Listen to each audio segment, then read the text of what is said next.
the second Mobile Technologies for Development 2021.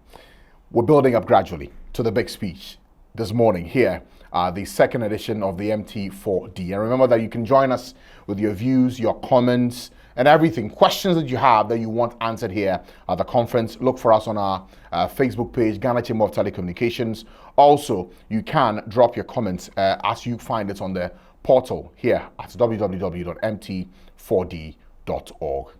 Now, may we introduce the Vice President of the Republic of Ghana, Dr. Mahamudu Bawumia, to deliver the opening address. Ministers of State, the Ghana Telecoms Chamber, industry players, distinguished panelists, and other discussants, invited guests, the media, ladies and gentlemen, good morning. It is an honor to deliver the keynote address for this year's gathering on the theme, The Rise of Africa, Promoting Africa's Sustainable Digital Ecosystem.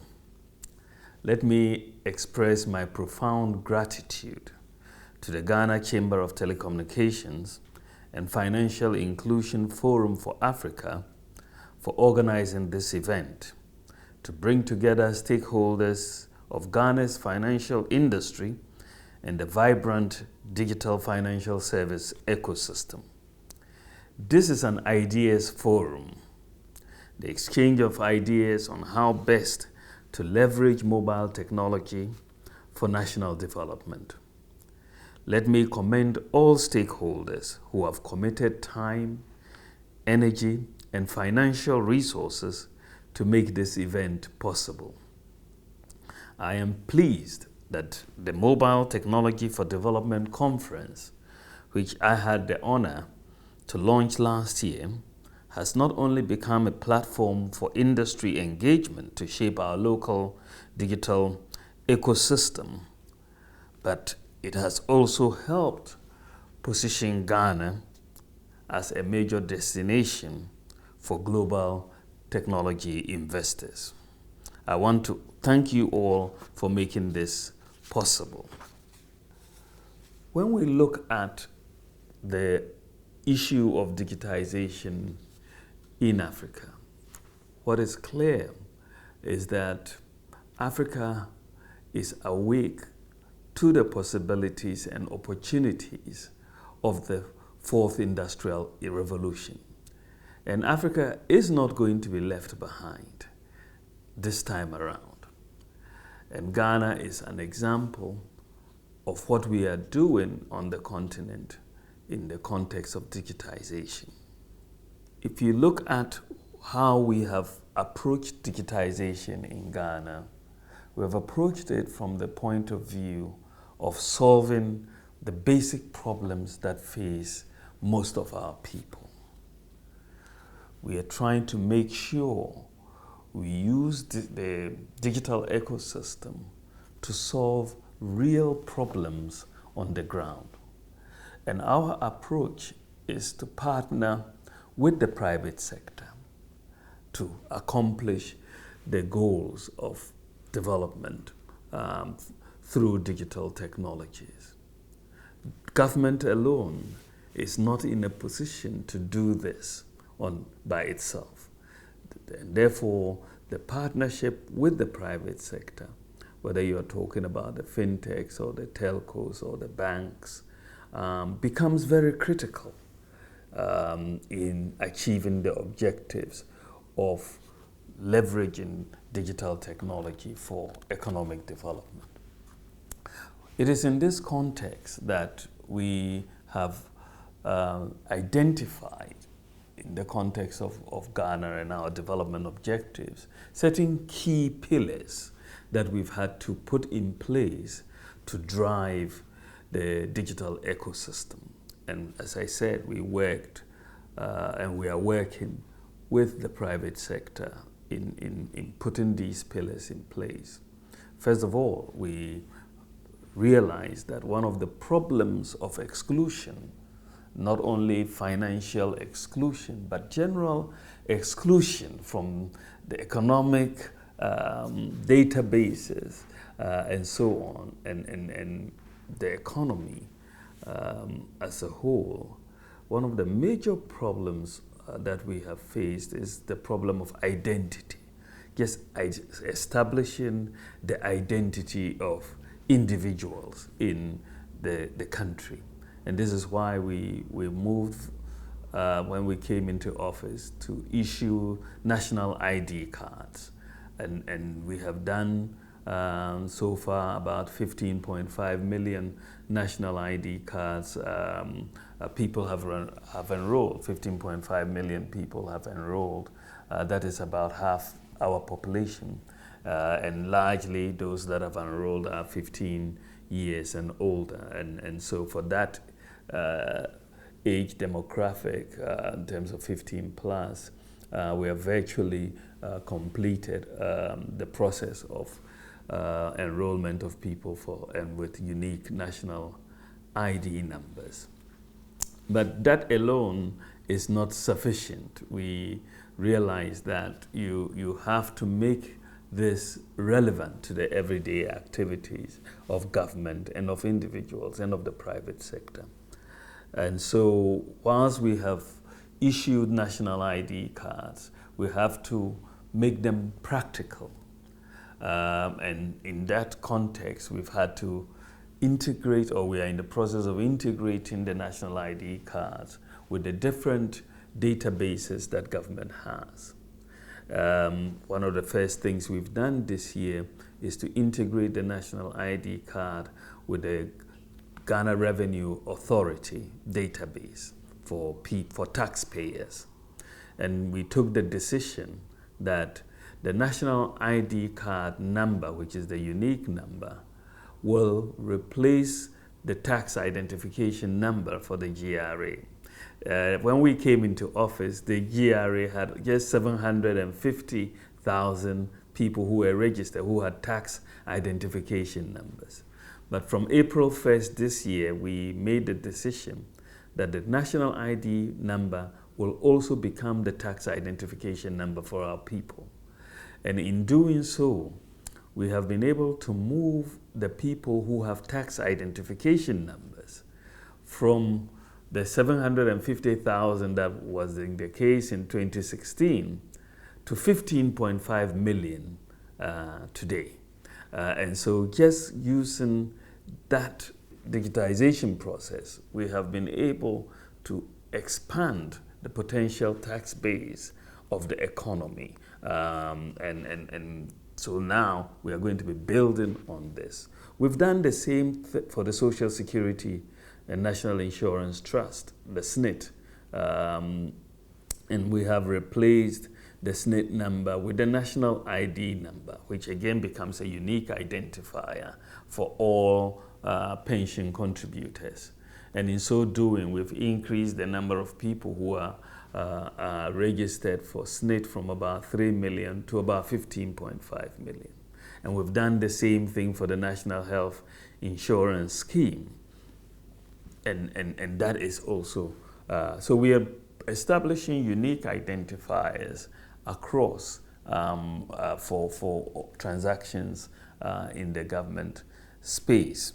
Going forward, we're going to be linking the national ID with a criminal database to allow people to also be able to check criminal backgrounds on their mobile devices. If you're employing a driver or you're employing anybody, you may be able to yes, you should be able to check on the background without necessarily going to police headquarters and going through all of that. Now we would digitize the process, and once you have the national ID number, you should be able to get the background of that. Very soon, in the next few months, we hope, we are also going to link our SIM cards, all the mobile SIM cards that we have in the country, with unique national ID numbers. And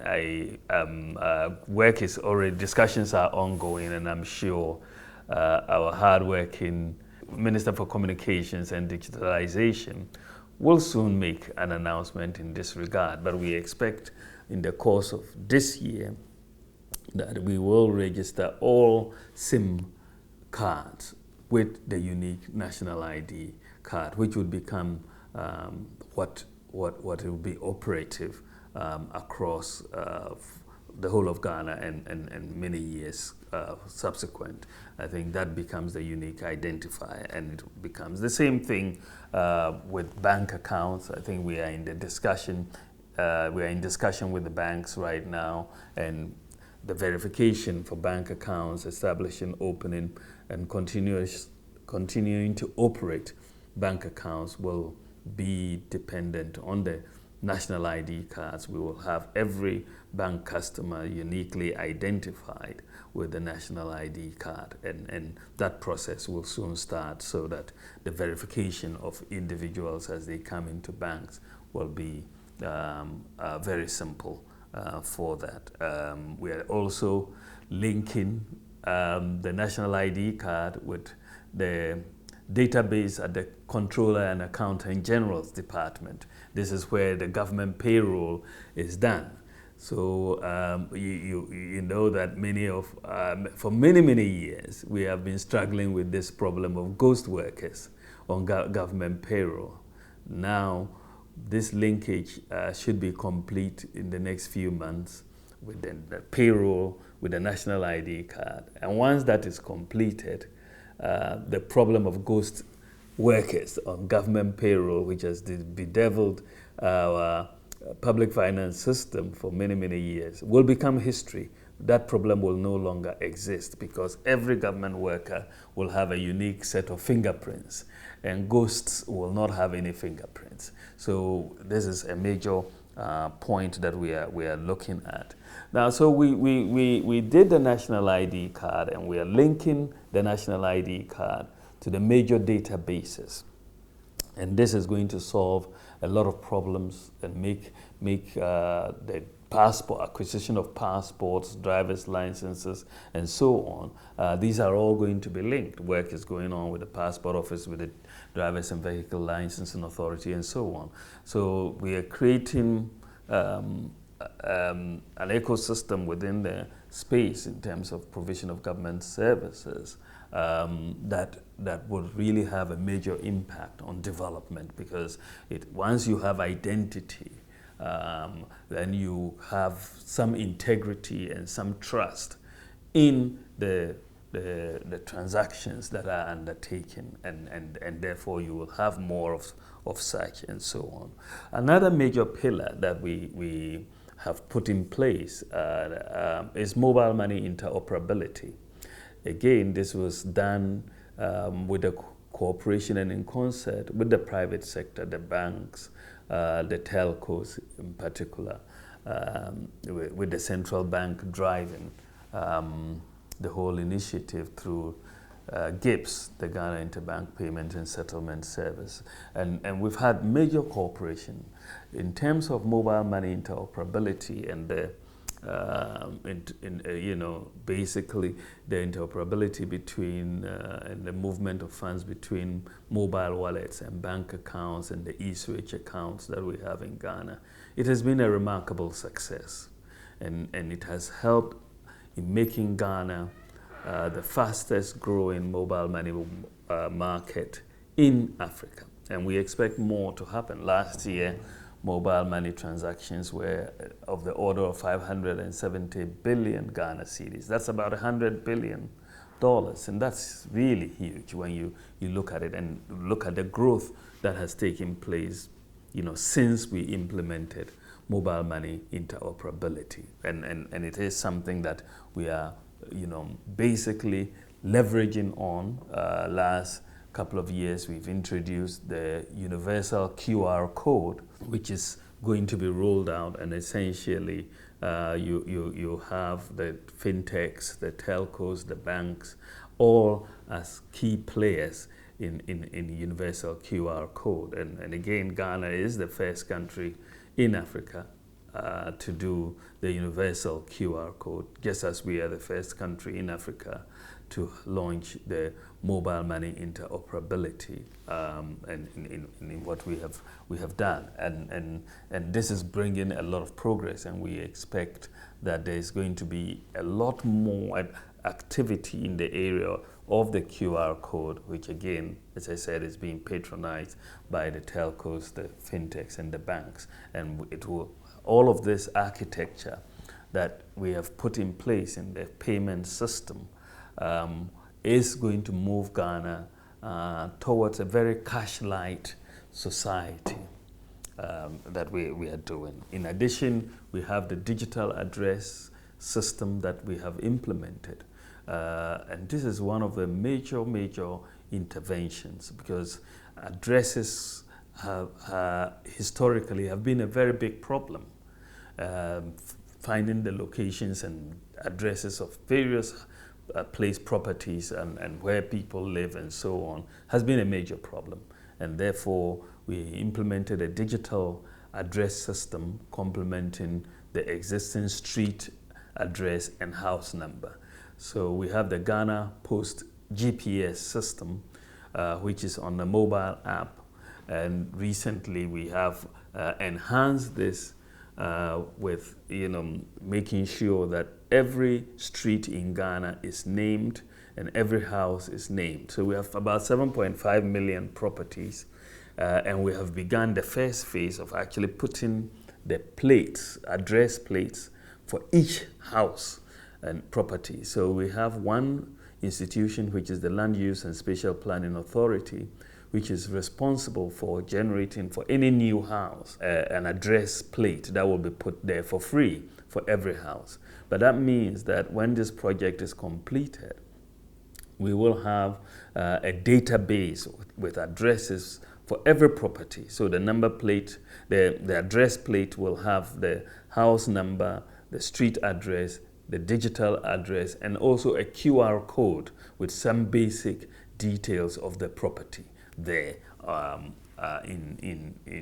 the address plate, so that you can find. So it is a major step forward, and all of this is working together with the national ID, together with the mobile money interoperability.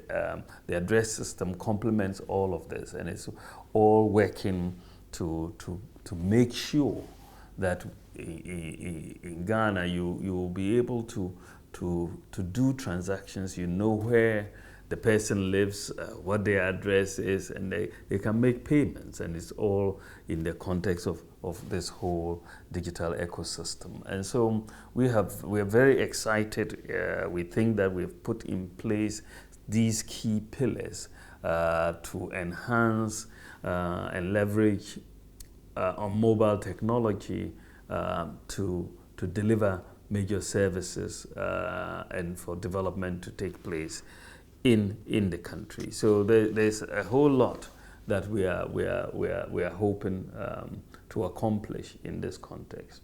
I recall, ladies and gentlemen, that I had the pleasure to share some of the major strides that we made using technology to solve some of these problems.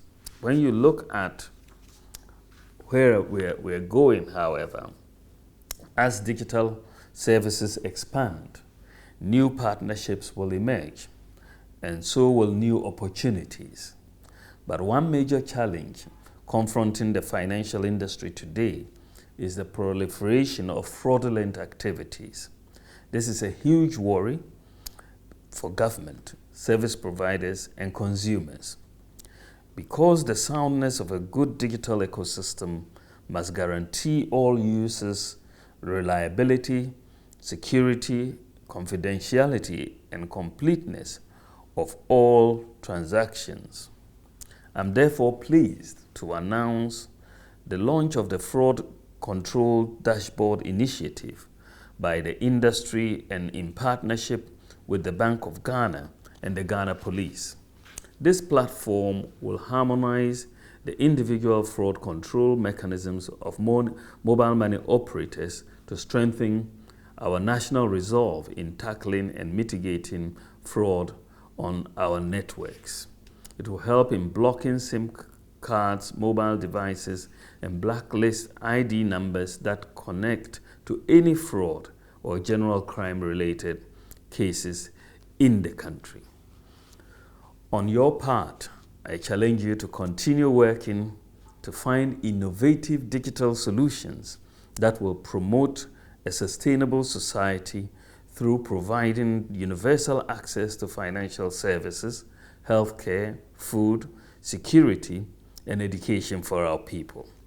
I'm confident in the ingenuity and determination of the Ghanaian people to find solutions to complex problems for our common good. I entreat you to use this conference as a platform to discuss industry-related issues that are critical to enhancing our digital ecosystem, promoting innovation, and protecting consumers. Through this event, I believe ideas will emerge. You will foster problem-solving partnerships and develop strategies to leapfrog some of our development problems in many areas of the economy. As I conclude, let me reiterate the importance of technology as a catalyst in our socioeconomic development and our commitment to ensuring that all the needed investment in our digital ecosystem is prioritized. On this note, I declare the second edition of the Mobile Technology for Development 2021 conference officially launched and opened. I wish the meeting fruitful deliberations. I look forward to learning about the recommendations from this event to grow our digital ecosystem and position our country as a leading innovation hub in the sub-region. Thank you, God bless you, and God bless our homeland Ghana. Thank you for your attention.